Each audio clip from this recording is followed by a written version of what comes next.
नाश्त्यासाठी वेगवेगळे पदार्थ तुम्ही केले असताल आणि खाल्ले असताल। रव्याचा उपमा तर नेहमीच खाल्ला असताल। या पद्धतीने मिक्स पिठाचा उपमा एकदा नक्की करून पहा। खायला अगदी खमंग आहे आणि पचायला हलका आहे आणि सोबतच करायला सुद्धा सोपा आहे। नेहमी तेच ते पदार्थ खाऊन कंटाळा आला असेल तर हे नाश्त्याचा पदार्थ तुम्ही नक्की ट्राय करू शकता। तर त्यासाठी इथे मी कढईमध्ये अर्धा कप गव्हाचं पीठ घेतलेलं आहे आणि त्याचबरोबर अर्धा कप ज्वारीचं पीठ घेतलेलं आहे आणि सोबतच इथे मी पाव कप तांदळाचं पीठ घेतलेलं आहे आणि पाव कप बेसन पीठ घेतलेलं आहे। तर या ठिकाणी हे चारही पीठ घेतलेले आहे। प्रमाण याच पद्धतीने घ्या।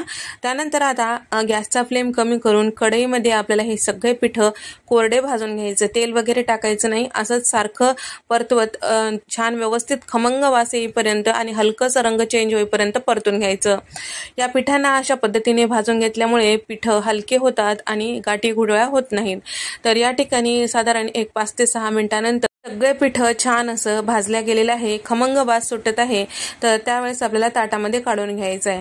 त्यानंतर आता इथे मी कढईमध्ये साधारण 5 चमचे तेल टाकून घेतलेलं आहे। अर्धा चमचा मोहरी, अर्धा चमचा जिरं यामध्ये टाकून घेतलेलं आहे। मुठभर शेंगदाणे सुद्धा टाकून घेतलेलं आहे आणि सोबतच यामध्ये साधारण 3 चमचे इतकं चणा डाळ आणि 2 चमचे इतकं उडदाची डाळ सुद्धा टाकून घेतलेलं आहे।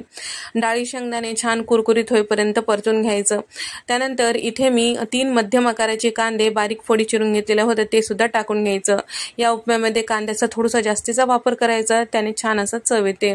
आणि सोबतच इथे मी 8 ते 10 कढीपत्त्याची पानं आणि 2 ते 3 हिरव्या मिरच्या मधोमध कट केलेल्या टाकून घेतलेल्या आहे। मुठभर कांद्याची पात टाकून घेतलेली आहे बारीक चिरलेली आणि थोडीशी कोथिंबीर टाकून घेतलेली आहे। सगळे जिन्नस छान असं परतून घ्यायचं, करपू द्यायचं नाही। सगळ्या जिन्नसला खमंग वास येईपर्यंत परतून घेतलं की आता यामध्ये टाकायचं आहे आपल्याला पाणी। इथे मी घेतलेले पीठ साधारण 1.5 कप इतकं होतं आणि यामध्ये टाकत आहे पाणी 3 कप इतकं, म्हणजे पिठाच्या दुप्पट पाणी टाकून घेतलेलं आहे। आणि सोबतच अर्धा चमचा हळद, चवीपुरतं मीठ टाकून घेतलेलं आहे। आता पाण्याला उकळी येऊ द्यायची। त्यासोबत इथे मी अर्धा चमचा ओवा हातावर चुरून टाकलेला आहे, ते सुद्धा यामध्ये मिक्स करून घ्यायचं।